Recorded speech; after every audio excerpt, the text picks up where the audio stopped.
I'm Jay from Gallifrey Public Radio, a Doctor Who podcast and part of the Gunny Geek Network, just like the show you're checking out now. Shows on the network are individually owned, and opinions expressed may not reflect others.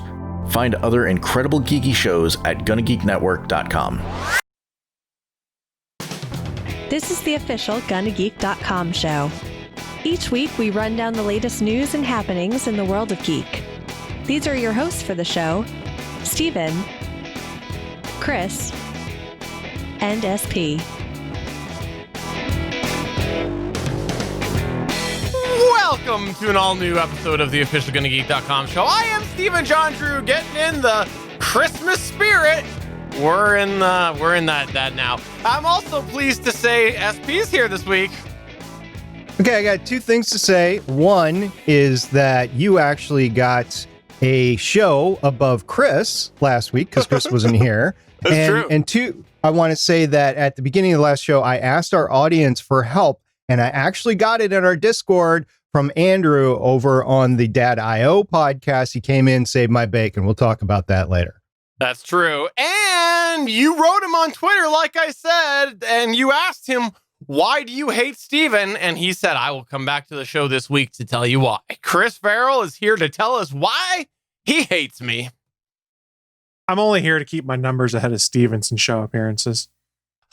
All right. So this is actually a very true fact because Chris Farrell does outnumber how many shows of this show has been on compared to me. It's 100% the truth, and I'm okay with that. And I accept that. And that is completely fine by me. However, I will say this. I'm pretty sure I have had more episodes with Christmas shirts on. Okay. And that's what matters. Well, seeing as I don't wear Christmas shirts ever, really.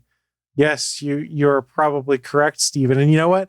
I'm willing to let you have this one because I don't wear Christmas. I don't think I have even a Christmas t-shirt or sweater now that I think about it. I need to get an ugly Christmas sweater. It is today, the day we're recording this, Monday, November 23rd, which means that fake Thanksgiving is coming this week, which means that you Americans will join us Canadians after this Thursday in the Christmas spirit and look forward to us all being stuck at home. It's too late. COVID's already caused it to happen because people are bored and they realize they can't go visit people. So they've already put Christmas decorations up in a lot of places. Like I was walking my dog through the neighborhood and there was at least 3 houses that had their Christmas trees up in their front windows now. And I was like, no, fight the power. It's not time yet.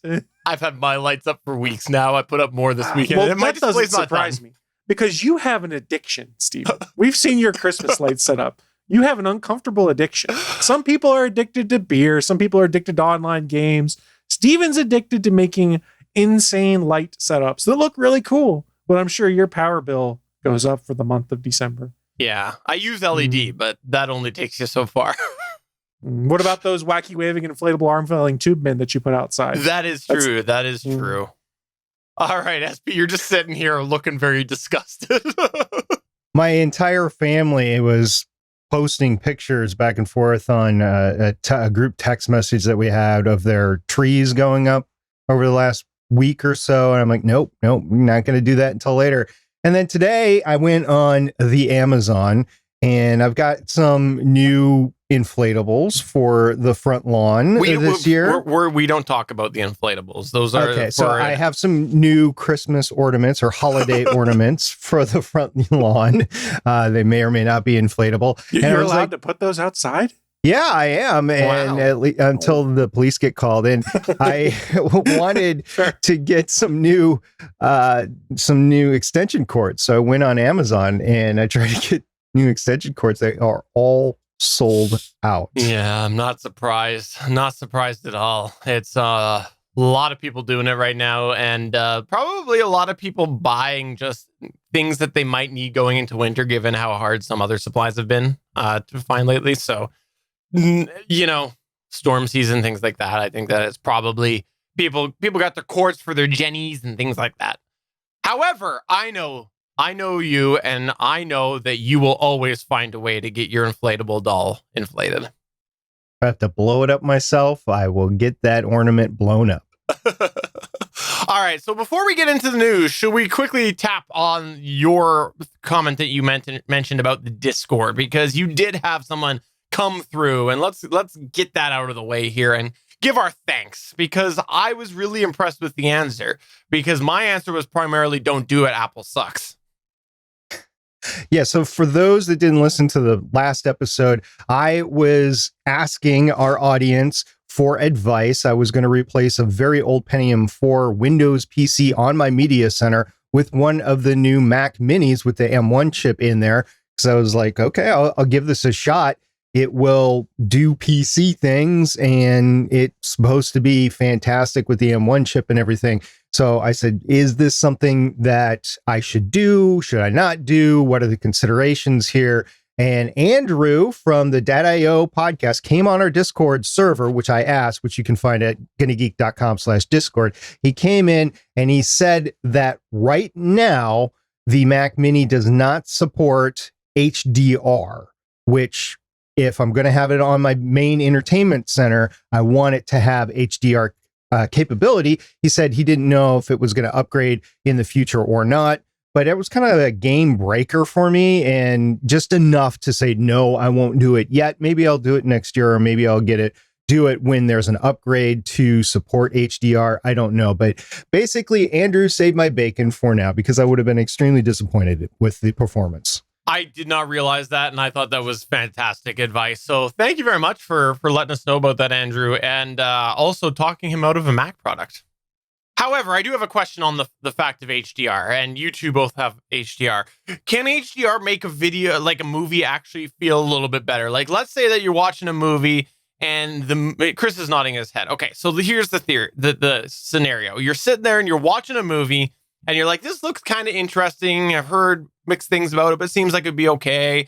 It's a backstory about how a character got to be who they were. Oh, wait, it's also about them establishing their place in the kingdom. Oh, wait, it's about fighting a villain who is also trying to avenge their father's death. Basically, would HDR have made Aquaman any better? Because I watched that on the weekend, and I thought that the plots were like all over the place.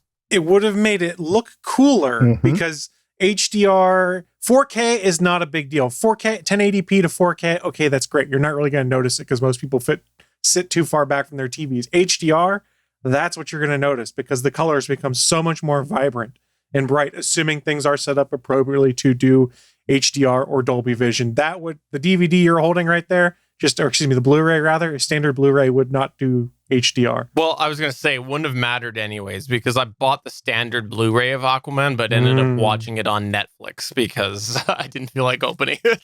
So I guess I don't know if Netflix has it in HDR or not. Now, some stuff on Netflix is, but you would have to be on a compatible television set and set-top box to do it. It was a really disappointing movie, by the way. Really disappointing. I thought so too. Yeah. I enjoyed it. It was entertaining. Okay, let's face it. In the DC universe, you're not looking for an excellent, great movie. You're just looking for some entertainment. And Aquaman might not be for you, but for the females in the house, you get a little, man stuff there. I was thinking about this afterwards because number one, my little, backhanded compliment hatred of the plots was my main critique, was that there was like 3 plots in one. It was ridiculous. But the second... Wait, it was a DC movie with a plot, you're saying? Fair enough. But the second thing was, I was thinking afterwards, it's like, oh, well, I guess some people probably enjoyed the visuals, if you know what I mean. And I thought, no, Momoa was not shirtless a lot in that movie. Like, that doesn't consolation matter. prize He's wasn't even there. You just want to go up to him, you want to hug him, and you just want to, just caress that just sculpted chest. Yeah. I'd cross the street for Jason Momoa. Well, that's good to know, but I have to say on my shirtless Momoa films list, it's low down. I don't have a list. Low down. You're low down with the hoedown. All right. Well, I think that's going to go ahead and wrap up the show. Let's go ahead and move on to the news. Woo-hoo. Good night, everyone. Oh.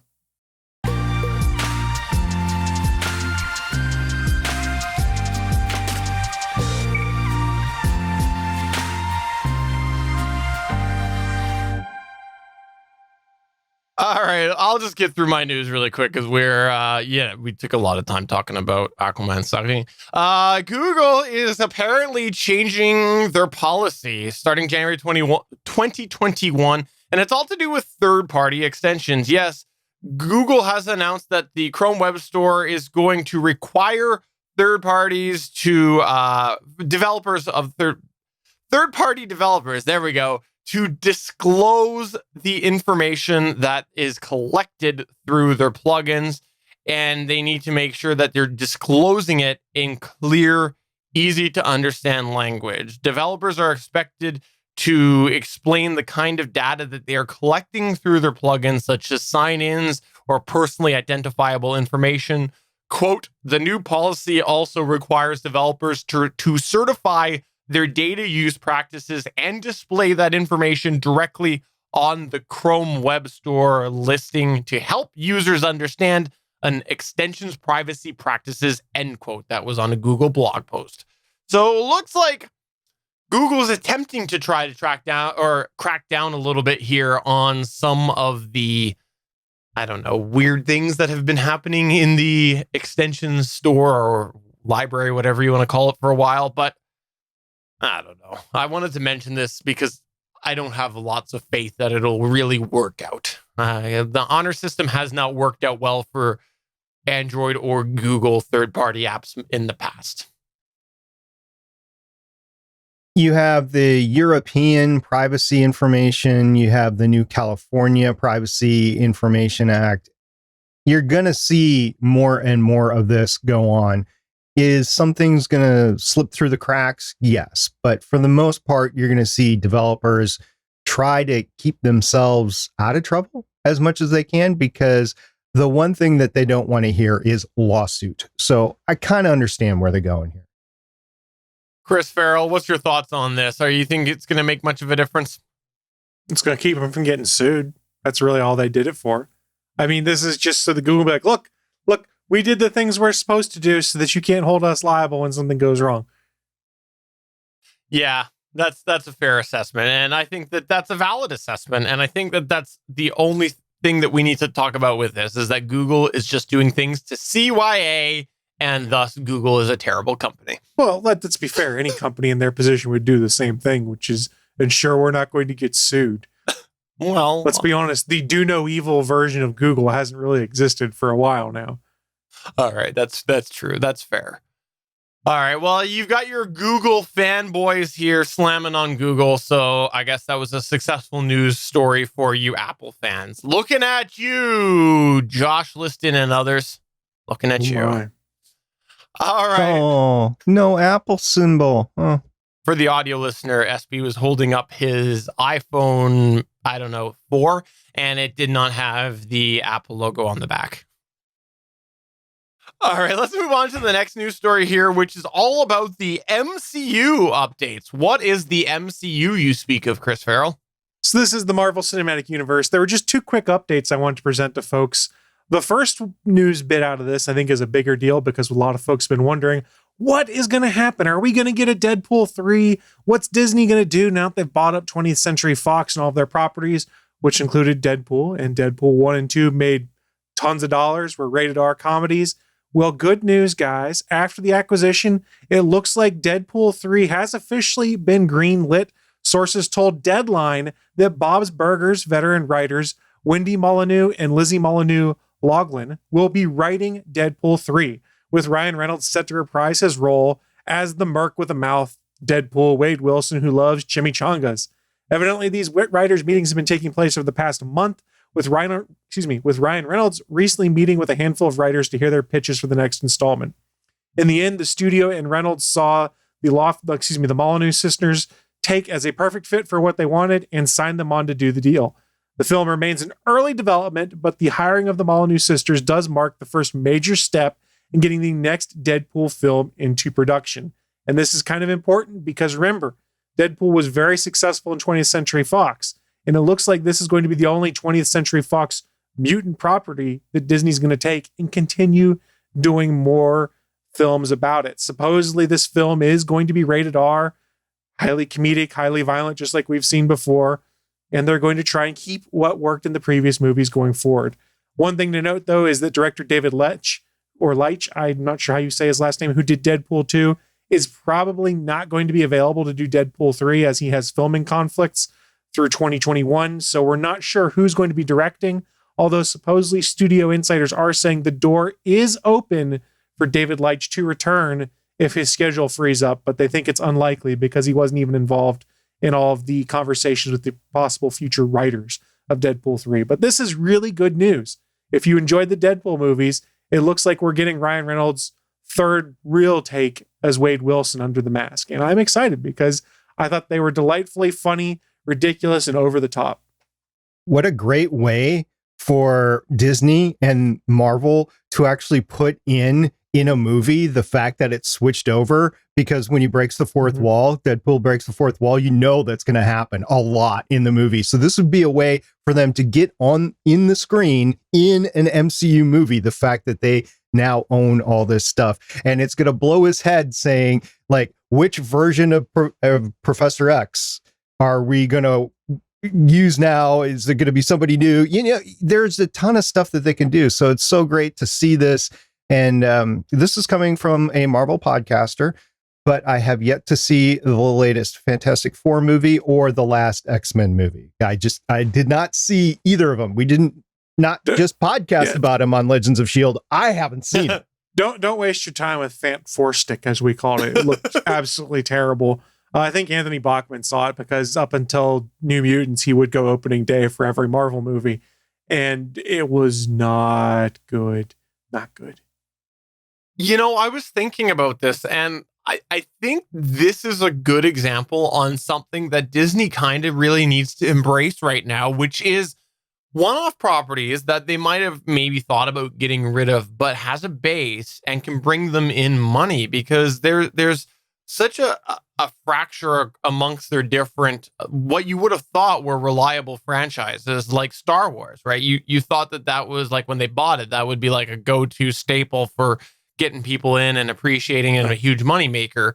But it is just not in movies. Well, exactly. It is. That's true. But the thing is, it's not gone the way I think it went originally when they bought it. And I think the Marvel Universe is headed that direction as well, because some of the changes they've made in recent, as well as you look at where their television properties lied, that is a whole question mark, plus not to mention the COVID delays. Things like this, where they're sort of standalone big properties within one of their big universes that will get people to go watch it, doesn't have much of an impact outside of the movie. I think this is a great example on that. And I'm excited to hear that they're not dumping this, because it's... Well, to be fair, we don't know that Deadpool does or does not exist in the MCU as we know it. It doesn't matter. They're going to reference it. That's all that matters. Absolutely. And I think that's interesting and exciting. And I look forward to seeing where this goes. And like you said, what sort of breaking the fourth wall jokes are in here. I'm just curious if they're actually going to go and keep filming it in Vancouver. I'm skeptical of that. Don't forget that Ryan Reynolds, once the sale was done, he actually had a whole post about that. Wasn't he on the bus going to Disney World or something like that? Yeah.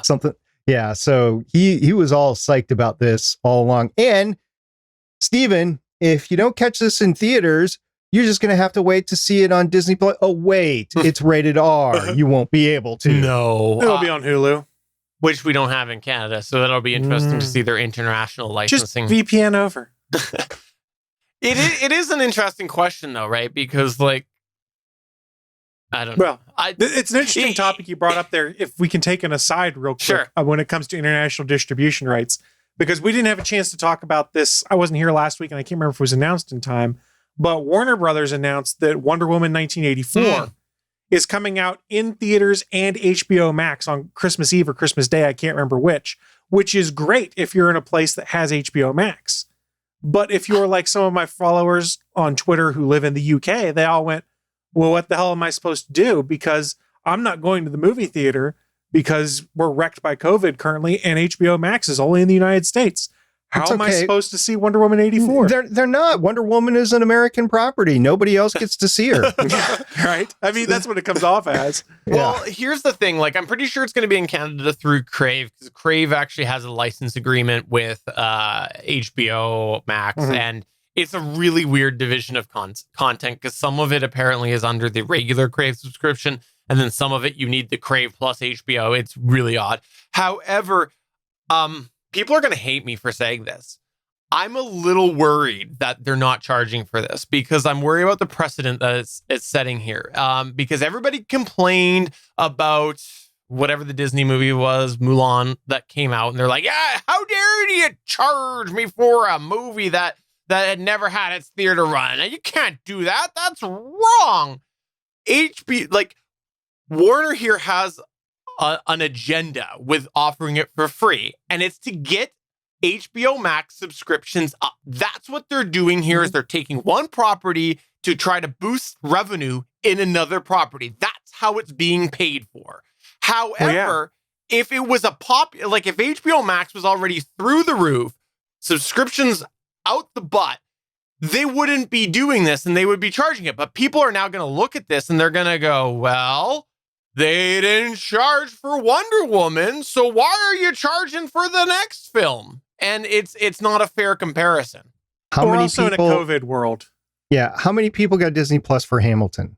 I would like to see those numbers. I don't know those numbers, but how many people actually saw that? That was a revenue generator for Disney. Now, that was their plan all along, was to put Hamilton on Disney Plus, so it wasn't going to be released to theaters. It was going to go in theaters first and then go to Disney Plus. And because of COVID, they couldn't put it out in theaters. They put it on Disney Plus in part to drive subscriptions. But here's where the line is getting blurred and things are getting confusing for us. Wonder Woman's both in theaters and on HBO Max.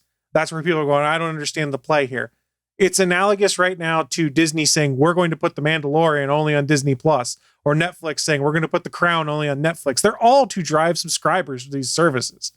The difference here is we're taking a big, huge Hollywood movie and putting it direct on this service at no additional charge. And do I think this is going to be the case we see a year from now? No, but we're in a COVID world where they can't put movies out and they got to make extra cash somehow. And I don't have a problem with content being offered on an exclusive tier. I think that people aren't thinking through the whole logic of, I think people who are anti being charged for like a full feature film as a debut at home aren't really thinking of the big picture here, because there's a reason that you get such high budget films now compared to where it was, and a lot of that's revenue. And so if they're not coming up with that additional revenue, then you're going to be here at like what you see with Netflix exclusive. Some of them are really high budget. Some of them, though, that will only go so far, though. You're not going to have these huge, massive budget films if all content is being just created exclusively for streaming services that many people are signed up for already. Not that it's a big factor, but it's also a factor, the fact that HBO Max and Roku still do not have a deal. This could be viewed as a forcing factor for HBO Max to get on Roku, to get their deal, right? Yeah. Because if you're not able to stream Wonder Woman on your Roku, you're going to go searching for, if you don't already have one, you're going to go searching for another device. Maybe Roku doesn't want that. So it is a little bit of a negotiation tactic, whether they meant to or not, to seal that deal with Roku. Supposedly the deal's almost done on that, if you believe what they're reporting online. So we'll see what happens.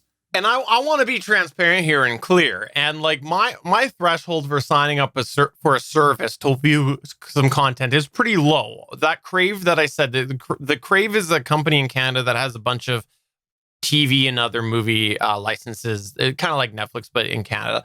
But it also has extra partnerships with some exclusive channels, some of which is HBO. And I had signed up at one point for the HBO add-on. I forget what it was. There was something that I was watching. Oh, Shameless. I was watching that.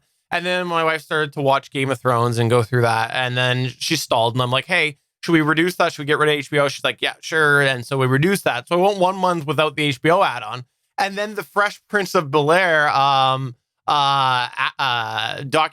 reunion special went on there, and I'm like, okay, I'll add that for another month. It was like $7 for a month because it was prorated or whatever. So like my threshold is low because I'm willing to pay a little bit for something on there. So I want to be transparent. I'm not one of those people that says you should never add on or you know, it's a scam to make them add on or anything like that. So that's where it's at. But I just worry that people think that all movies should be given for free, that skip the box office. I don't think anyone thinks that right now. Well, not free, but like, I don't know. People complained about Mulan and people were pretty... Welcome to the internet where people find something to complain about regardless of what we do. If you're alone and you have to pay $30, that's one thing. If you have a family and you have to pay $30, who cares? Right. I just... I'm going to put my AV snob hat on for a second. I'm still just kind of annoyed that HBO Max is only 1080p 5.1 surround sound. Where's my 4K HDR Dolby Atmos, damn it? Well, that's your push to go watch it in the theater then. Yeah, I don't want COVID. No, I don't think anybody wants COVID. I'm not. My life is not worth going to go see Wonder Woman. I'm excited for the movie, but not excited enough to go risk COVID-19. We don't have time to go down that path, but I just know that this COVID thing is like the fact that we have these vaccines on the horizon. I just know it's going to make these movie companies continue to stay in the past and not adopt. I just know that they're right now going to be like, well, it's around the corner that we get back to how it was because we saw before with these big companies and we'll see it again. There are people that still want to go out and still do that thing. And Stephen, I hate to break it to you. You're getting old. I am. And I'm proud to be old. And you don't want to go out anymore. But 10 years ago, Stephen would love to go out to the movies. Chris listened to me on a podcast 10 years ago. Chris, did I go to the movies 10 years ago? Nah, Stephen was pretty boring 10 years ago. Well, he does live on that stupid little island. All right. Well, speaking of me, why don't you tell me why I'm going to die again? You're going to die again because I watched Timeless on Hulu. I finished that, and they kill off podcasters in Timeless. I thought this was about things being deorbited and hitting my house. Nothing deorbits this time. Oh, okay. Well, go ahead and tell me. I thought that there was a deorbiting happening. Yeah, you didn't read the full thing, did you? I like to wait for my reaction on the show here, but all right, that's too bad. So here's what happened. There was a space.com article, but it's all over the internet, that the Arecibo radio telescope is going to be decommissioned. Basically, it's decommissioned now. It's not operational. And the article in space.com, by the way, was written by Megan Bartels. So the National Science Foundation, aka the NSF, you're going to hear that a lot in a second here, announced on Thursday, November 19th, 2020, that it will decommission the Arecibo Observatory's massive radio dish after damage has made the facility too dangerous to repair. In August, a cable slipped out of its socket, but engineers evaluating the situation deemed it stable. While undergoing evaluation for repair, however, earlier this month, a second cable unexpectedly snapped. After considering 3 separate engineering reports, the NSF, which owns the property, has decided the facility is unstable enough that there is no way to repair the damage that does not put personnel at undue risk. In fact, the situation is volatile enough that the NSF cannot guarantee the telescope will be decommissioned in a controlled manner.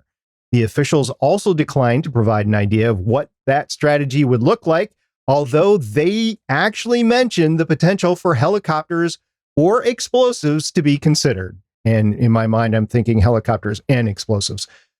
So when it was operational, the Arecibo Observatory collection dish was 1,000 feet in diameter, or 305 meters in diameter, and had 3 separate radar transmitters. The dish itself was stable, was fixed, and the radio transmitters actually moved in order to point the dish in different areas. The telescope was built in between 1960 and 1963 and has been used for countless projects and the source of many scientific discoveries, including determining the rotational period of Mercury at 88 days in 1964. In 1974, it discovered the first binary pulsar and has been used over the years in the search for extraterrestrial intelligence, or SETI. The observatory was also the site of a scene in the 1995 James Bond film GoldenEye. Yes. Once safely decommissioned, the visitor center, an atmospheric science instrument on the site, and a second atmospheric tool on the neighboring island of Culebra should survive. So a lot of unknowns in there. I think there's still a chance that my house is going to get crushed by something. These cables are huge. I don't know if you've actually seen one of the pictures, but I'm thinking if the cable snaps well enough, it could actually catapult something from Puerto Rico all the way to your island. Fingers crossed. The ratings will be great for the show. Especially if it's live when we're on the air. All right. So bottom line, when did this detect Vizier?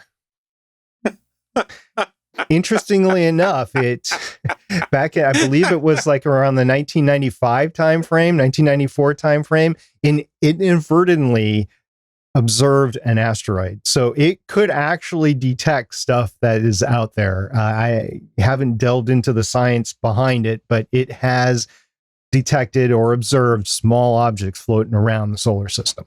That's cool. Well, thank you for telling us about this. Given the age of it, I have no fond memory of it because it's old, and I'm not as old. But you didn't see GoldenEye? There's your fond memories. It's part of the Deep Space Network. Deep? Deep. Not the Dark Space Network. The Deep Space Network that's trying to observe dark matter. Is it the 9th Deep Space Network? I knew he was going there. He beat me to it. I was trying to get there too. All right. Well, moving on to the extra here. Just a quick point for us to touch on. And it's all about Google Hangouts. Yes, if you didn't know this, we mentioned it. Google Hangouts, the chat is eventually going away. That's the Hangout Messenger that we have baked into Gmail and actually behind the scenes many of us use. It's coming to its eventual temporary rest, which is a conversion over to Google Meet is essentially the way it's going to go. There was a whole outline about that, but I noticed just today, it looks like there is a beginning rollout, at least for certain accounts, because I noticed in my Google Hangouts app, it now tells me that video is through Google Meet. Quote, video calls and Hangouts now use Google Meet. This gives you live caption, screen sharing, and more. Learn more, end quote. And when you go into a Google Hangout, for me, the video icon looks a little bit different now. So anywho, looks like they're starting to roll out some features. I look forward to it being completely done. There is some documentation online about some various dates of when this is going to happen, but eventually the accounts will be fully switched over, the personal accounts, and it'll be good because I know for me, I've had some really weird things come up, including weird notifications. Like I'll get a notification from one of my group messages and it'll show something from months ago.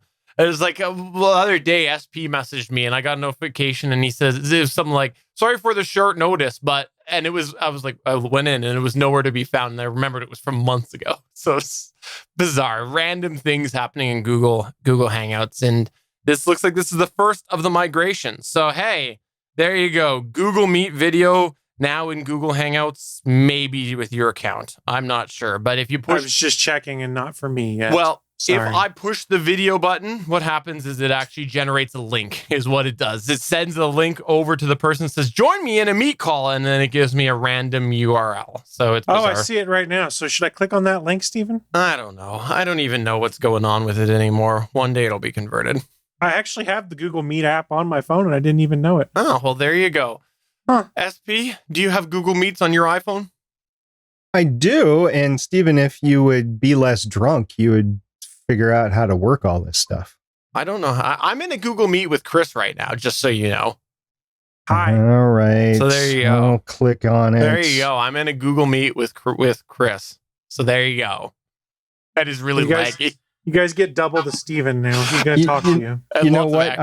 I used to have it, but it got lost in the translation to the new iPhone. So I have to re-download it. I'm the only one here. I hung up on Chris Steven. because I forgot that he was there, and then I looked down and he was looking up at me. It was bizarre. All right, so check that out. Let us know what's your thoughts on the transition. Do you still use Google Hangouts, and is it working for you? Please get in touch with us over on our Discord server at gonnageek.com/Discord and let us know. And now I'm pleased to transition into the review that has been a year in a making. I was thinking about this. I actually was putting up my Christmas lights last year when my package was delivered before I opened it up and returned it. Chris Farrell is going to tell us all about Stadia.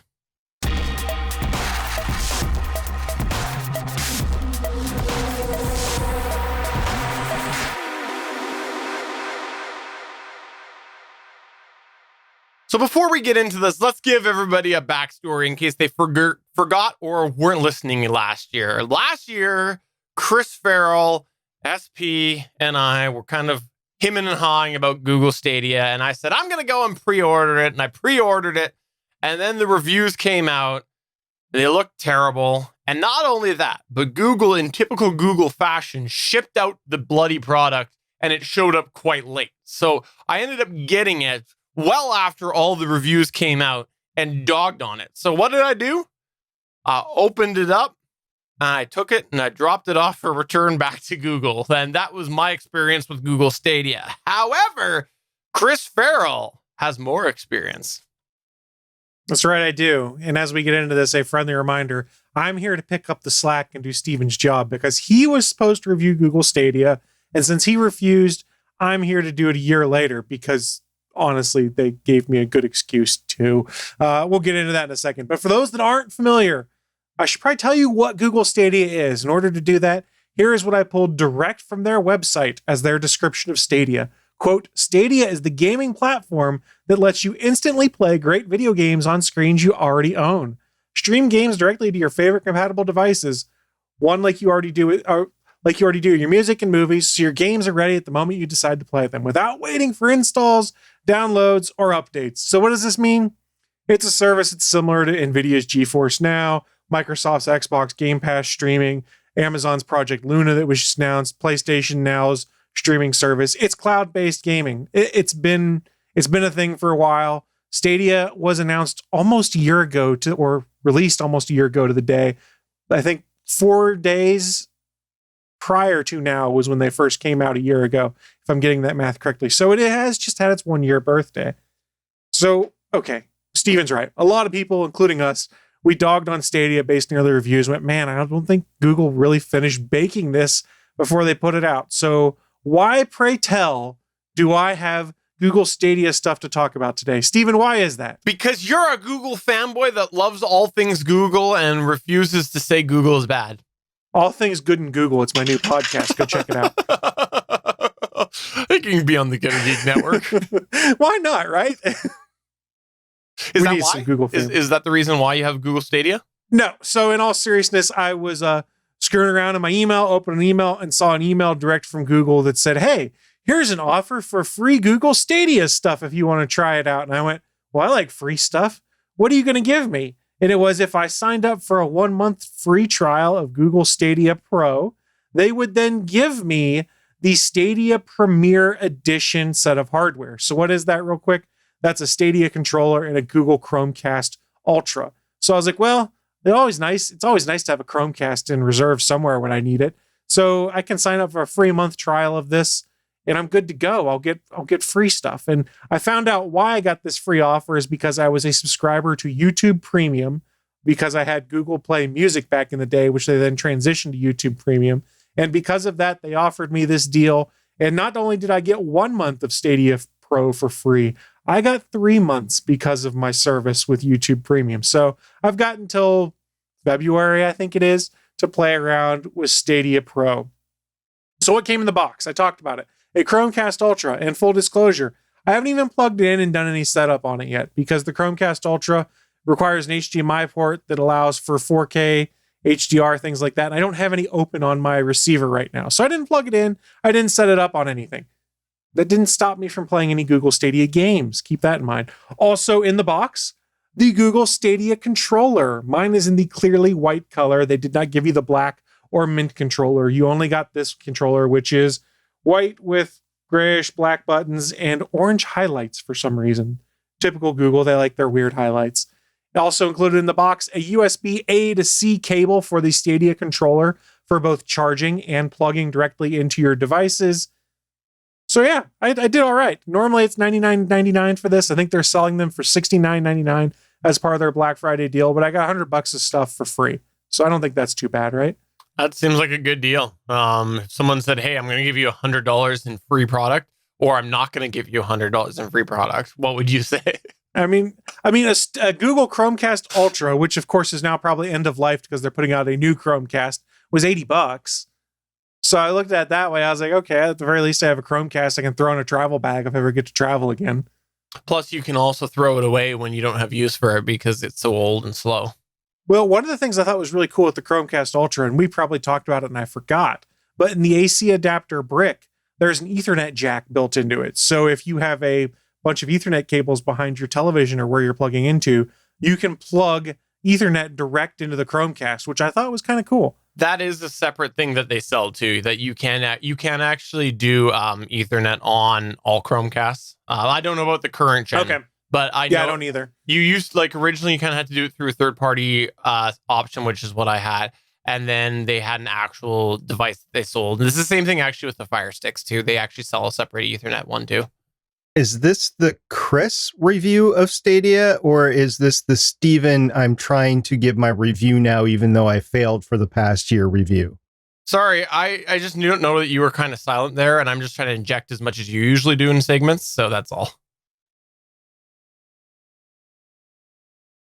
Okay. So let's get back into the Stadia side of things real quick here. There are two tiers to Stadia. There's a standard free tier that will allow you to play any games you purchase. There's also the Stadia Pro tier, which I have a trial subscription to, that gives you a bunch of free games similar to like Xbox games with Gold, PS Now, and things like that. So I have not had to buy any games for my Stadia yet. I am just playing games that are given to Pro subscribers that will go away when my subscription lapses. So let's get into some background. We talked about it a little bit. About 4 days ago from now, Stadia turned 1 year old. So like Steven noted at launch, there were a lot of reported issues. It's part of why he returned his kit without even opening on it. And hey, we all dunked on Stadia a bit because it was fun. But we can look at it about a year later and see how things have shaped out, how well it worked for me. But before I can start getting into my experiences with it, I have to give a couple caveats or some background as to what my setup is here at my house. Because it's a streaming service, so it's going to be relying on what you have for your cables modem or your internet service, what your local area network is like. So full disclosure, right now I have Xfinity/Comcast gigabit internet in my house. I have an Eero mesh Wi-Fi set up in my house. And when I'm on the mesh Wi-Fi, I can generally pull about 400 megs down on a single device that's connected and get about 25 up. So bandwidth is not generally a limitation for me.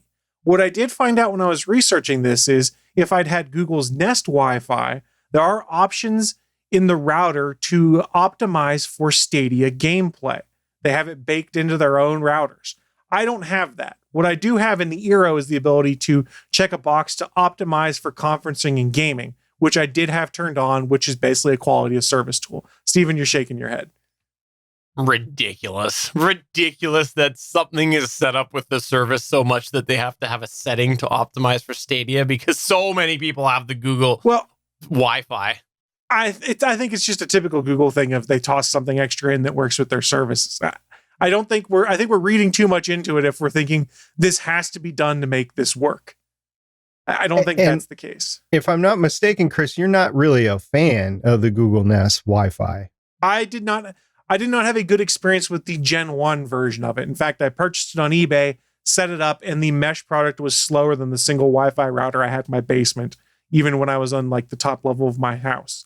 So I ended up reselling on eBay, and I think I lost $10 to play with Google Wi-Fi for a week or so. And I think the version 2 of the product is better, but I haven't had a chance to look at it. But Google, if you want me to look at it, give me another free offer code for stuff, and I'll gladly disable my other network for a month and do a review of Google's Nest Wi-Fi products. And I would say that you might even, go back to Eero and say, Eero, if you want to give me the Wi-Fi 6 stuff to play around with and compare with Nest, you'd be all for that too, right? Sure. And I will, full disclosure, and I talked about on the show, I'm a very happy Eero customer.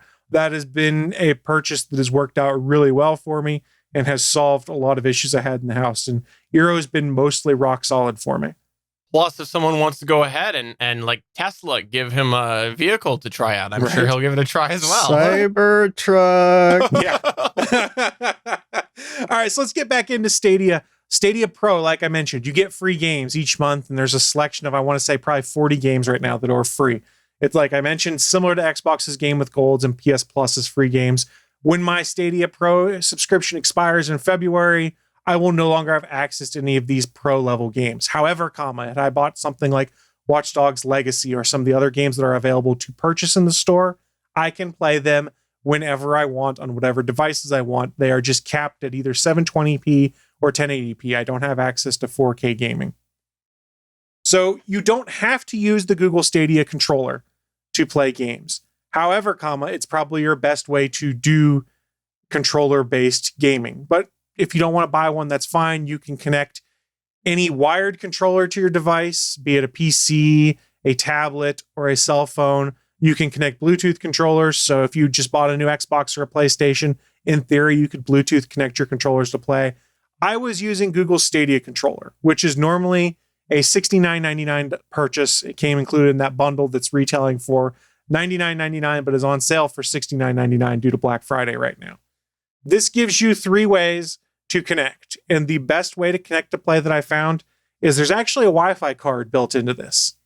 And when you are playing games in the cloud, you can connect your controller via Wi-Fi directly to that data center, for lack of a better term, so that when you hit a button here, it's going over Wi-Fi direct to the data center versus through your phone over Bluetooth or USB to the phone to the data center. So it's a bit of a quicker way to play. It's actually a really cool way to do gaming for cloud-based setups. And they've made it relatively simple most of the time to pair your Stadia controller. So when you decide you want to play a game on whatever device, in my use case, I was mostly playing on my laptop, you'd go to stadia.google.com, you'd open it up, and there's a button in the top right-hand corner that says pair a controller. And when you hit that screen or that button, it brings up a little pop-up that has a 4-button combination that you then turn on your controller, put in that button combination, and it'll then pair with your game instance in the servers. The controller will vibrate a couple times. You'll get a green checkbox that appears on screen, and it'll say your controller is connected and show the current battery status of it. When it works great. However, on the laptop at least, I would run into issues probably about 1 out of every 5 or 6 times where it would just refuse to pair, and it would vibrate like it paired, but it would not show up on screen as paired. So I'd have to turn it off, close the browser, reopen the browser, and then it would pair fine probably 90% of the time when that happened. If it wouldn't pair after that, I'd have to close the browser, right-click, run as administrator the browser, and then that somehow made it so that I didn't have any pairing issues. So there are some weird hiccups when it comes to pairing over Wi-Fi your controller. It's a lot easier if you want to do USB. You would literally just connect the USB-C port into the top of the controller and then plug the USB port into the side of your laptop, your tablet, or your cell phone, and then you'd be connected automatically and be playing over that USB connection. That's the second easiest way to do it, and probably the second most optimal way. The worst way to play is via Bluetooth, because Bluetooth has lag inherent in it, and then there's also lag in it going from your cell phone to the data centers. So it's the laggiest way to play. Don't use Bluetooth unless you have no choice, is what I would say. Plus, it would be really uncomfortable, right? Because how would you put that controller on your ear? Because everybody always says that's a Bluetooth, right? The thing that goes on your ear. Yeah, I guess that is one way of looking at it. So what I would say is the controller, if you get one, it's the best way to play. I would play via the Wi-Fi connection. But if you don't have access to do it, you can connect directly to your device. I was pretty satisfied with it. You can also use, if you're playing on a PC or, in the browser, because it doesn't matter whether it's a PC, Mac, Chromebook, whatever. You can use mouse and keyboard to play games if those are supported. If you've played any games using an Xbox controller or the Switch Pro controller, the Stadia controller is going to be pretty familiar feeling to you. How do I describe this best? It feels comfortable in the hand. It's solid and it's clicky in the right way. Like you've got a little bit of click to your buttons, but it's not overwhelmingly and plasticky sounding. For a Gen 1 version of a controller, Google did a really good job on this, I thought. It's got your usual buttons. You've got 2 trigger buttons. You've got a D-pad, 2 thumbsticks, your A, B, X, Y. Google then added a few other buttons that work on some devices. There's a button on there to capture a screenshot. So it could be, oh, I did something really cool in Stadia. Hit screenshot and it'll take a screenshot of whatever's on screen at the time. There is the Google Assistant button because you could trigger the Google Assistant, use the microphone in your controller to ask it a question, and then do things through there. However, that doesn't work in the mobile version on a cell phone or on the Google Stadia website version. I believe it only works in the Chromecast version. And since I didn't ever hook up my Chromecast, I don't know how well that works. There's also Stadia buttons that are similar to the Stadia button that's in the center of the controller. Think of that like the PlayStation and Xbox button. You hold that down to turn on a controller, you hold it to pair, and if you tap it, it brings up, for lack of a better term, the Stadia menus that get you to your friends' screens, your achievements, things like that. I will say, this is a really nice controller. I've enjoyed it. And when my Stadia Pro subscription expires, I'll probably have no games left that work on there. But I will happily connect this to my computer via USB or Bluetooth and use it to play other games going forward. It will probably replace the old Xbox 360 wired controller I've been using to play certain games on my desktop. So at the very least, I got a slick new controller that works really well for me. That's awesome. I actually was really curious about the controller. That was, believe it or not, that was one of the reasons I did originally do the pre-order, because of my curiosity on the controller. It looked nice, and it sounded like they had put some effort into it, and that's really reassuring. Actually, I'm pleasantly surprised with how well it works, and it's solid. The battery life isn't that great when you're connecting over Wi-Fi. I would say it's analogous probably to a PS4 DualShock controller, which I don't think has the greatest battery life, but much like the DualShock, if the battery runs out, just plug it into whatever device you're playing on, and it should charge, because the way USB-C works on like cell phones and tablets, in theory, that could be able to charge your gamepad while you're playing. I didn't try it now that I'm thinking about it, because I was just as happy connecting wirelessly. How much does the Stadia controller go for? $70 is what the controller goes for. That's not bad, I guess. Yeah, but okay, so here's what I would say. If you want to get a controller to play games on your computer, don't buy a Stadia controller if you're not going to be living in the Stadia ecosystem, really, because I think you can get other controllers for cheaper. Like, for instance, right now, all of the Xbox Series S/X controllers they just put out, they're on sale for $40 as part of Black Friday, and they'll connect wirelessly via Bluetooth, or they'll connect via wired to any of these same devices. And I think they're better. Now, granted, it's also like the 5th gen version of a controller that Microsoft has done, but you get more bang for your buck if you could look at some of the more traditional controllers out there. If you're someone who's really invested in Stadia, this is the way to go, would be the Stadia controller. Is there an attachment that you could put on the Stadia controller so that you can put your Note 7 on top and play a game that way? There is a clip that you can purchase. It is not part of the bundle that I was given. They do sell it on the Google store, and you can buy third-party clips on Amazon and various other sites. And I do actually have a clip for my Xbox controller, but it doesn't fit on this controller, because if I put it on there, it would hold down the Stadia button. Okay. So my Xbox clip doesn't fit on the Stadia controller. Well, that's good, because I've been looking for something to do with my Note 7. Other than starting bonfires. So let's get into the gaming aspect of things, because that's the real meat and potatoes when it comes to this. I primarily played on my Microsoft Surface Book 1, just because that's the device I have with me the most. And that was easiest to play with since we're working from home. I did try it also out on my cell phone, which is Google Pixel 2 XL, which is slightly older. So for the most part, I was at 1080p or 720p, and none of the games I was playing supported 4K. However, if a game does support 4K, you are able to play that. But here's where the limitations come in when it comes to your internet connection. To play 4K, it requires a 35 megabit per second download, and it will use up most of that pipe.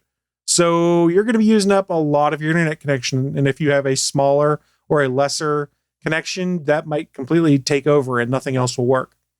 Some games don't support 4K at all, but some do. I was reading up and found out, like, for instance, Borderlands 3, you can play in 4K on Stadia. However, when you play in 4K, it drops down to 30 frames per second to compensate.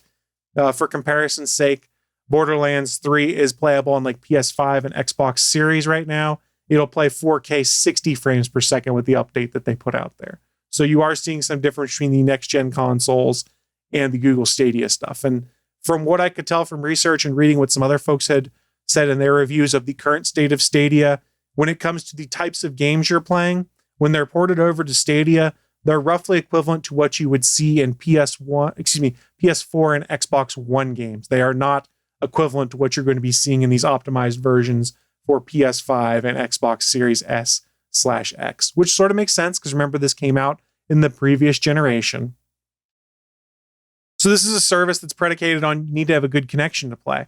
And I will say, when I had a good connection, it was rock solid, and you would not notice any weird controller lag, anything like that. I didn't notice any degradation of the video. It worked great, but it was really strange in my house. Like, sitting in my chair, my connection wouldn't stay consistent. Like, if I was hardwired in the network, no problem. Like my Surface Book 1, I have a USB to Ethernet adapter plugged into the side of it because it doesn't have an Ethernet jack. And when that's plugged in, rock solid, no problems. I was able to have excellent signal strength, and the game never gave me any issues. But on Wi-Fi, it was really a mixed bag for me. And no one else had reported anything like this. So I'm trying to figure out why my instance was so weird. And it wasn't consistent either. But I would be sitting upstairs in my recliner in my living room. I'd be about 6 to 8 feet away from one of my Eero mesh nodes, and I'd be connected to that node because I checked. And the Surface Book connection would ping pong back and forth between being excellent and fair connection. And I was like, well, what's going on here? Do I not have a good connection? I ran a speed test, so I was getting 300 megabits per second down on speed test at least. So I don't know why this was happening, that through my mesh setup, occasionally my Surface Book would just drop. Maybe it's a bad, or the Wi-Fi card's not good in it or something, comparison to newer stuff. I would have weird slowdown instances. And then when that happened, my display and controller would seem to get really out of sync. Like, I'd hit a button on the controller and it would take like 5 seconds before I'd see what was happening on screen doing it. And it would do that for like 30 seconds and then recover. And it was the strangest behavior. And I did see the same behavior on my Pixel 2 XL on Wi-Fi, random slowdowns on my network. So I'm not sure if it's an issue with my mesh connection. I did jump onto Xfinity has open Xfinity spots that you can log into if you have an Xfinity account. I jumped onto one of those next door and I saw similar issues there. So maybe I was just unlucky. Maybe it's a router issue. I don't know, but I've never had the same kind of problem happen when I was playing with NVIDIA's GeForce Now or Microsoft's Game Pass streaming services. Once I was connected to the network via Wi-Fi, it stayed relatively consistent. So I'll say this, when it comes to playing games, if your connection stays rock solid, you're good to go. But as soon as that connection starts to degrade, the gameplay experience on Stadia was not great. But I think that's going to be the case with any of these cloud-based streaming services, is if your connection's not good for some reason, which I haven't been able to figure out, then the gameplay experience goes down the toilet a little bit. Did you try buying Google Wi-Fi to see if it made a difference? I'm not made of money, so I did not try that. The best I did to mitigate that, like I mentioned, was jumping onto the Open Xfinity hotspot. I guess in hindsight, I could have plugged in one of my disabled my current mesh setup and plugged in the old router I have and tried that. But at that point in time, I didn't care enough. And maybe I'm overblowing how big of a deal it was, but it seemed to happen every 10 to 15 minutes or so. I'd have a weird slowdown like that for 30 to 50 seconds, it seemed like it. But if you're in the middle of some intense gameplay, it's really not going to be a good situation for you to go so out of sync like that you have no idea what's going on and get a pop-up that you may lose your connection and need to save your game. So it consistently happened for me on Wi-Fi, but it did not happen for me when I was wired in, and I don't know why. Maybe it doesn't play nice with Eero is the only thing I was thinking.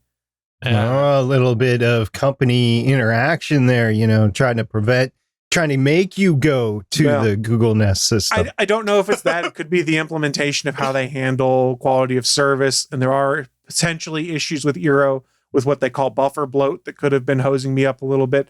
So it was a weird issue. When this service works, I thought it was comparable to sitting down and playing a game on my Switch or my Xbox One, stuff like that. It looked about the same, seemed to respond just as quickly. No problems there. I just thought of something on your point there, by the way. Just a little friendly reminder. Eero is owned by who? Amazon. And Amazon just announced what? Prime Gaming? Amazon Luna, I believe, is what the service is. Ooh, it's a conspiracy.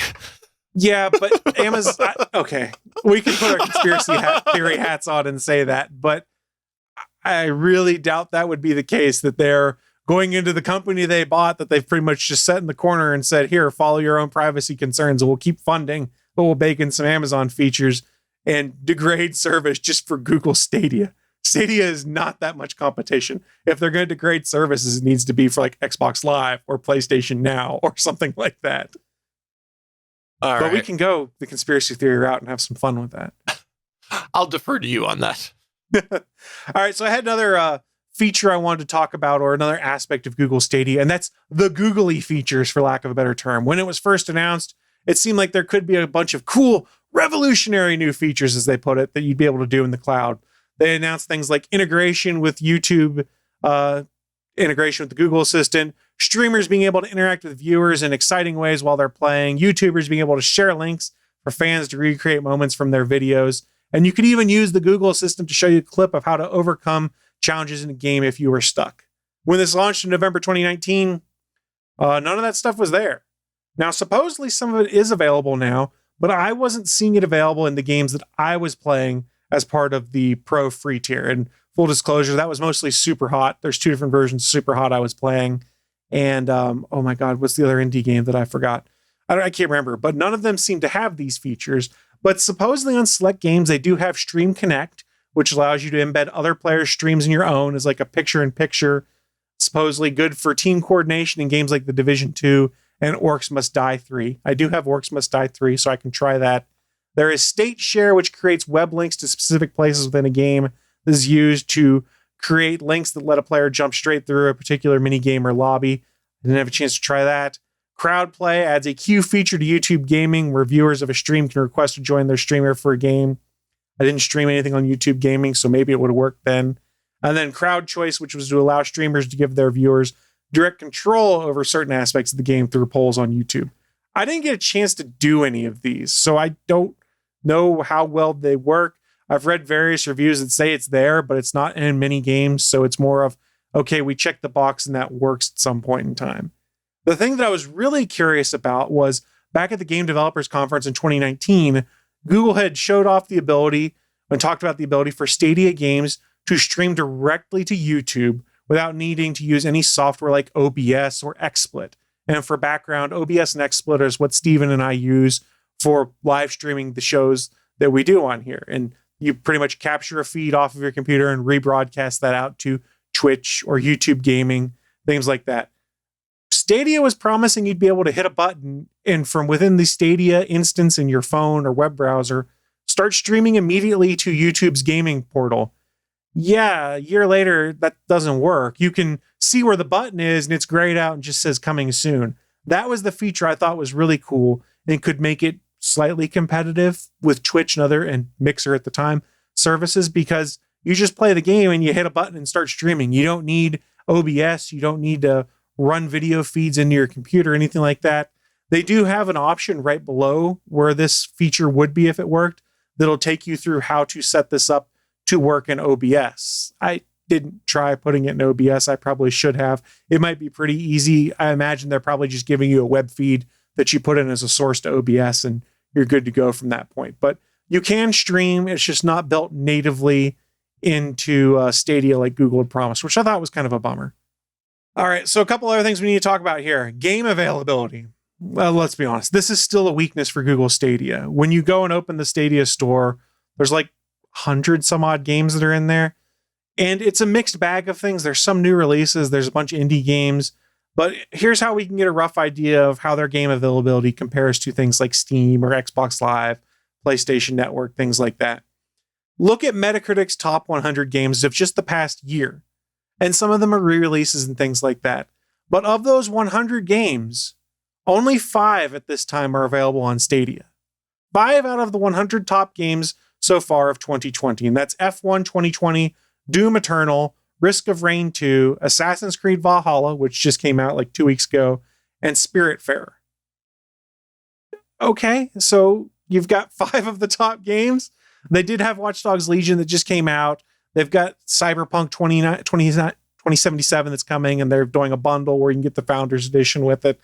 But there's not really the games there for someone to be like, oh my God, I have to play this on Stadia, let alone exclusives. I mean, exclusives is why people choose to buy buy into certain platforms. And they don't really have a Stadia exclusive set of games that makes someone go, oh my God, I have to play this. So if there's games there you like, you can buy them on Stadia and play them. That's great. But the games you want may not be available there right now, which it's too bad tough. There's not more cross-platform games. Like I'll just use Squadron since it's the biggest one that I play. Mm-hmm. Like other things, maybe, I don't know, Call of Duty or something like that. But it's too bad that they don't have more interactiveness with the major cross-platform games, because it would enhance the product. So the big thing they're selling themselves on when it launched and is one of the free games of Pro is Destiny 2 and a bunch of the DLC. So when you play that, you'll be able to interact and play with people that are playing on other systems, is my understanding. But I tried getting into Destiny. It just never really happened for me. So I think I did enough just to launch and go, okay, cool, that sort of works on Google Stadia, but I don't really want to play this game. So that's their big cross-platform one where that'll allow you to play with other folks, is that. And I think Player Unknown's Battlegrounds is also available as a Stadia Pro member. You get it for free, which will also allow cross-play between other PC cert platforms. And I believe it may even delve into consoles. I'm not 100% sure. It's just they don't have like the new stuff, like you mentioned, Call of Duty and things like that doesn't seem to be on there at this time, which is annoying. Yeah, sounds very annoying. Speaking of annoyances, there are a couple that I had as I was reviewing this. Only on set-top box do some of the features work. Like I mentioned, the Google Assistant feature, they have a button on the controller to be able to trigger it. Yeah, it doesn't work on any of the tools that I was using. It only seems to work on Chromecast Ultra. Now, I made a point of saying Chromecast Ultra because there is a new Google Chromecast that came out, the one they say that has Google TV on it. Yeah, Stadia is not available on there at this time. Then there is the NVIDIA Shield, like I have a Shield TV, which runs Android TV. It's arguably probably the best Android streamer out there. Yeah, Stadia is not available on there. You can sideload and it might work, but you're sideloading pretty much the cell phone version of it, so you're limited to what the cell phone capabilities are. So I could only get it to go on a TV if I used the Chromecast Ultra that was provided in the box. And like I said, I just didn't want to hook it up. And I guess I could have sideloaded onto my Shield TV. I just didn't care. I was lazy. The Shield TV is not lacking for horsepower. It certainly could have handled a 4K video feed in theory from Google servers. But since I'd be sideloading an app that was coming from a cell phone, I was probably capped at 720p. I'm not a big fan of sideloading anything because, it's extra few steps in order to get to it, and it's not meant to work that way and stuff.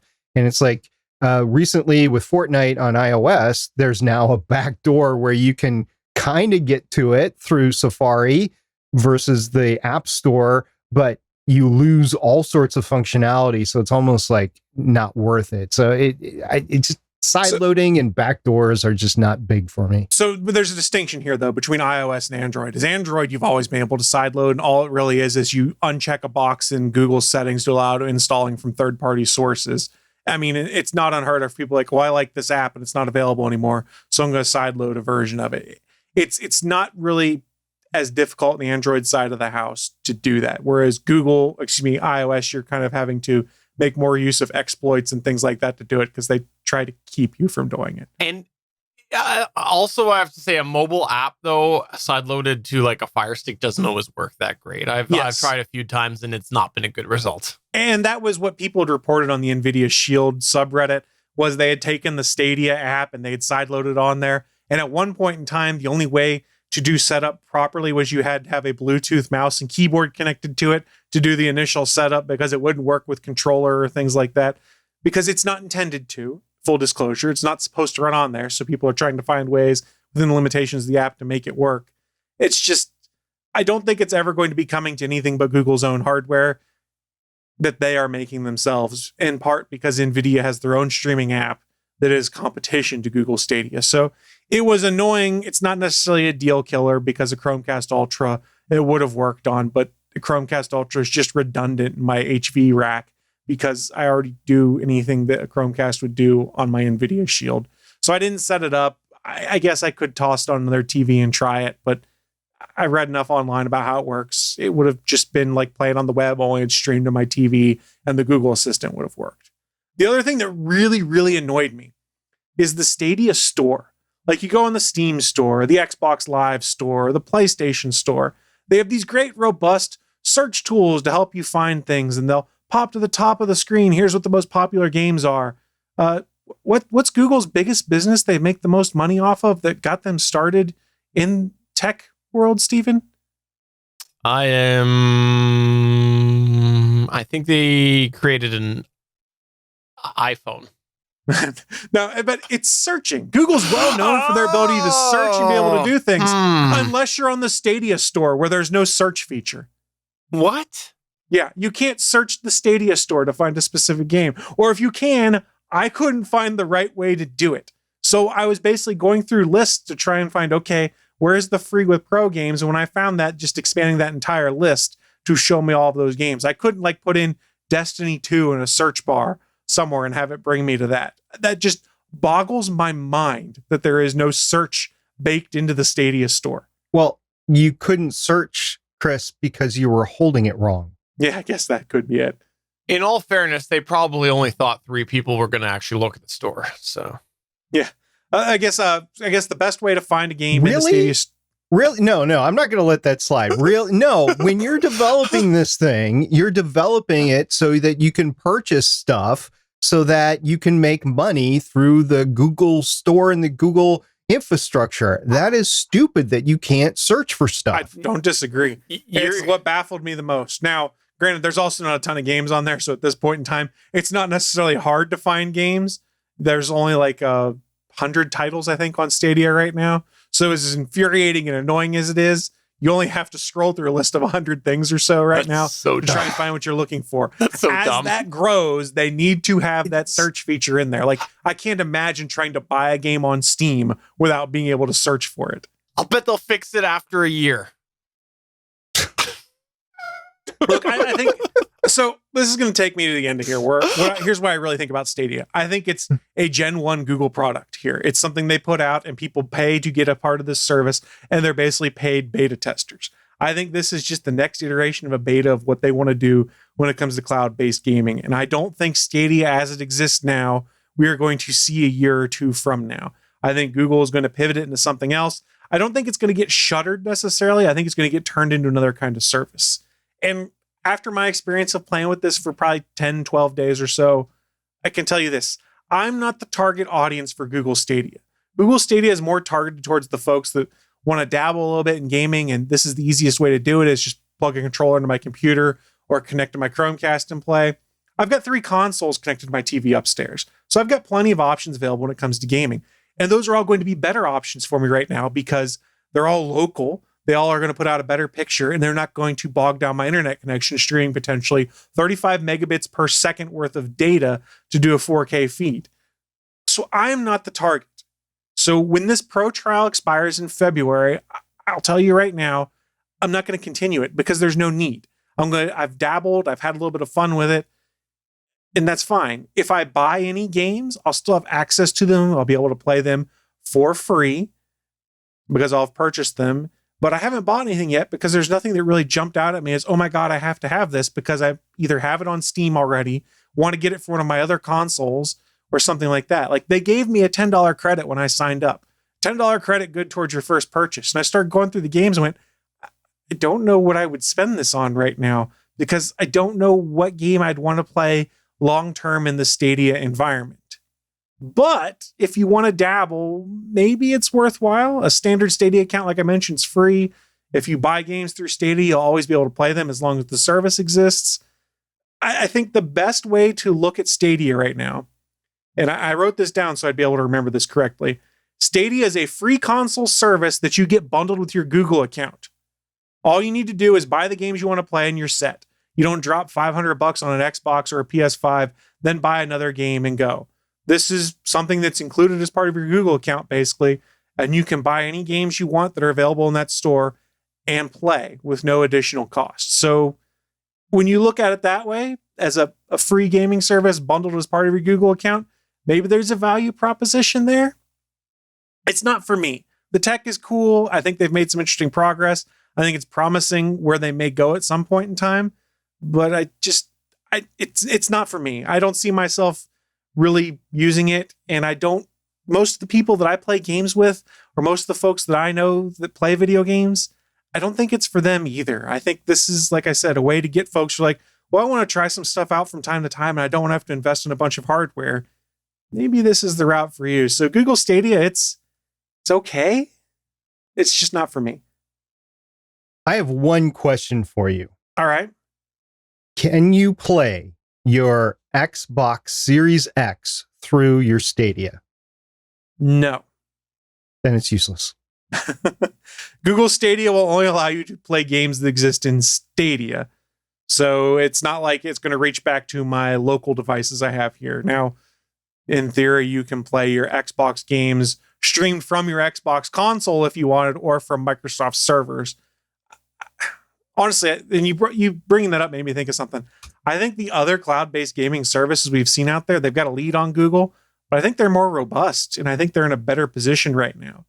And other than Amazon's Luma or whatever it is, because I haven't had a chance to look much into it.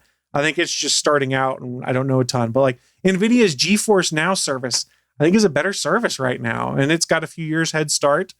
But yeah, I don't know. I don't see this really working long term for Amazon. I see them being able to pivot it into something else. I just don't know what.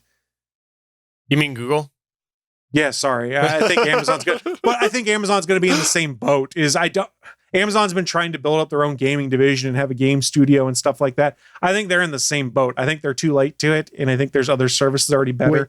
Wait a minute. When did Amazon and Google get into the shipbuilding business? You said they're in the same boat. Yeah, okay, that's fine. That's fair. I think it's more of an Elon Musk thing because he's into transportation. But well, I have three things to say about this. Number one, thank you very much for doing this. Very much appreciate that. Number two, it's actually a question on number two. Where do you sit on the Google graveyard sense as far as this goes? Where do you feel? Where are you feeling after using it? They've got a lot of cash invested into it right now, and they've been making a lot of big talk about it. But when you start to see things like, get all this stuff for free if you sign up for Stadia Pro for a month, I kind of go, spider sense tingling. They're trying to do something to bring new people in because something isn't clicking. The fact that they're kind of focusing on a little bit for their Black Friday sale doesn't quite feel like a fire sale yet, but it seems like they're trying to get people hooked in. I don't know what their numbers are. I don't think they've shared what their subscriber numbers are, but I don't think Stadia as it is now, we're going to see in a year or two from now. I think it's going to get pivoted into something else. It's going to get built into some kind of YouTube product for gaming or something like that. I just don't think they have the numbers of people playing to make it worthwhile as a Google project. And this is one that I don't think I would necessarily blame Google if they put in the graveyard. Gotcha. Well, the third thing I got to say, and that was my Google Stadia review. Told you. That's fine. I called you out at the beginning of the segment. No, seriously, thanks for doing that, Chris. Because I really, I've been a little curious, but I don't know, maybe 3 times in the last year I've been curious. So here's how I would qualify my curiosity level of, I was not curious enough to spend my own money to try out Google Stadia. But when they said, here's free stuff to try Google Stadia, I went, okay, I'll give it a try, was my first thought. My second thought was, oh, it's content for the Gonna Geek show now. So thanks, Google. I'm sure you probably don't like my review. Once your subscription lapses, you could send it off to somebody like Anthony or something and see what he thinks of it and see if there's a different viewpoint of it. But that being said, here's the thing with Stadia right now. Anyone can try the free tier of Stadia. You just have to buy a game to be able to play right now. And I think they're giving everyone who signs up the 1-month trial of the pro tier. So in theory, if Steven decided, oh my God, based off what Chris said, I want to give this a try myself, he could just go to stadia.google.com, sign up for his free month, play a bunch of the games they have as part of the pro tier. He just wouldn't have the fancy controller or a Chromecast to throw on his big screen to do it. I do have an actual question here. how would you compare this to the Switch? Because it seems like it's almost comparable. I mean, I know there's differences, but... So in all seriousness, the kind of games that are on Stadia, I don't know how many of them actually exist for the Switch. Some of the indie titles maybe exist on both. No, okay. So let's back up from the games just as a device itself. Like if you're going to spend, I know it's a lot less money, right? But if you're going to spend money on a portable mobile, I can do it on multiple different places thing, would you get a Stadia or would you get a Switch? I'm guessing Switch is where you go. 10 times out of 10 because Google Stadia relies on you having to have internet to be able to play. The Switch, part of the beauty of it is you may not have internet, but you could be sitting on the train with 3 other people who have Mario Kart and be like, hey, you guys want to play? And you can use the Switch to make an ad hoc Wi-Fi network between all of those and play together. You can play whether you have internet or not. Stadia, like all these other cloud services, the limitation is if you don't have good internet service or you're traveling and internet service is going in and out of high quality, the gaming experience is not going to be great. When it comes to my games, this is where I go, I would much rather have them locally with me than stream through the cloud. Whereas when it comes to movies and stuff, I'm kind of okay with digital copies and streaming and stuff like that because I'm not really worried about whether I have them 24/7 or if the internet goes out, I can live without it. But when it comes to video games, I'd much rather have them on hand, be it in a physical or digital manner. All right. Well, I know I said it once. I'll say it again. Thank you very much, because I think this is really good for our audience. We've taken a lot of shots over the last year, and I think that it's good that we finally have some firsthand experience courtesy of you. And I think the shots were fair after looking at what it was a year ago, and I think some of them still are. It's a maturing service. I mean, they've made a lot of progress in a year. It's just... Okay, Chris, I'm so not the target. Steven was talking about shots at him, not shots at the device. Oh, well, we'll take shots at Steven all the time. My bad. All right. Well, that's going to wrap us up for this episode. Before we go, Chris Farrell, do you have anything that you would like to plug or promote? Maybe Google Stadia? No, I've been talking too much, so I don't know what I would want to promote right now. All right. Before we get to SP, I'll just go ahead and promote Better Podcasting. I want you to check out Better Podcasting as well as the Better Podcasting live chat. If you didn't know this, back in January-ish, SP and I switched Better Podcasting to go every other week so that we would, the Better Podcasting main show would be every other week. And then on the off weeks, we would do just a live stream that's unedited and posted. It's just where we do more of a raw chat, just what's going on in our worlds with podcasting, as well as questions and answers from the audience.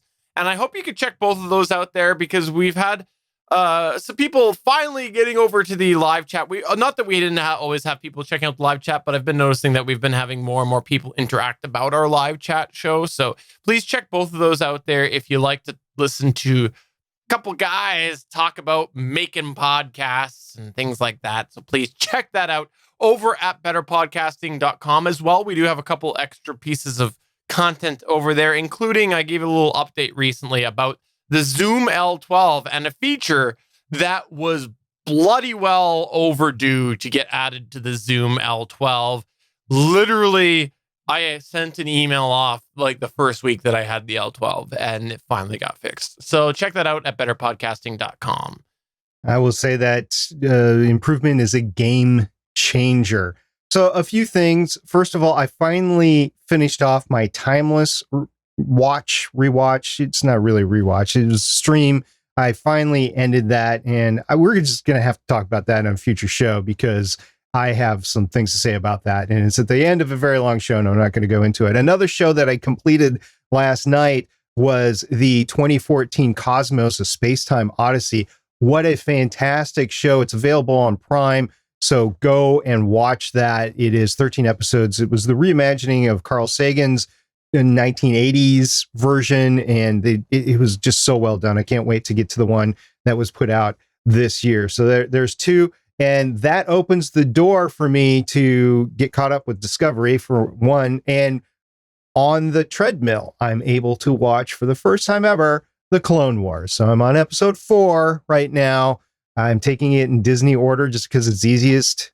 So if you guys have, I know that there's a way that you're supposed to watch it, but I just don't think I'm going to be able to do that while I'm on the treadmill. So if you guys want to talk to me about Clone Wars as I'm going through it, please let me know that. Also, on the Gonna Geek Network this week, over on Play Comics, Chris interviews 2 comic book creators in a special creators edition of Play Comics. The creators are Jen Hickman and Zach Thompson. They are the creators of the brand new comic Lonely Receiver, which is an amazing comic. It is about an AI and merged with a person, and then them getting divorced basically after 10 years is a good way to think of it. There's 4 issues that are out right now. I've seen them in my comic book store. I have not picked them up, but after I read or watched or listened to this podcast, I'm definitely interested in picking up at least episode 1 or issue number 1 of this comic. So you can get that at gonnageek.com. Once again, that's Play Comics. It is the Lonely Receiver with Jen Hickman and Zach Thompson. Awesome. So for episode number 355 of the official gonnageek.com show, I'm Stephen John Drew saying, Chris, thank you again for justifying all of our shots against Stadia. I'm Chris, and I'm taking shots at Steven. Pew, pew, pew, pew, pew, pew. And I'm SP, reaching for my Nerf gun. See you guys next time. Bye. Bye.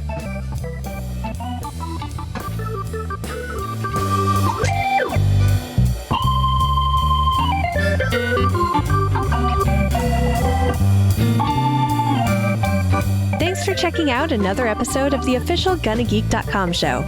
If you like the show, please give us a 5-star review in Apple Podcasts or a thumbs up on YouTube. You can always join us for our live recording sessions, which stream Mondays at 8:45 p.m. Eastern at www.geeks.live. And remember, you can find our full back catalog at gonnageek.com/show. If you're itching for more geeky content, check out other shows on gonnageeknetwork.com. Voice work was by Emily Prokop of The Story Behind podcast. That's it for this episode. We hope to see you back again next week.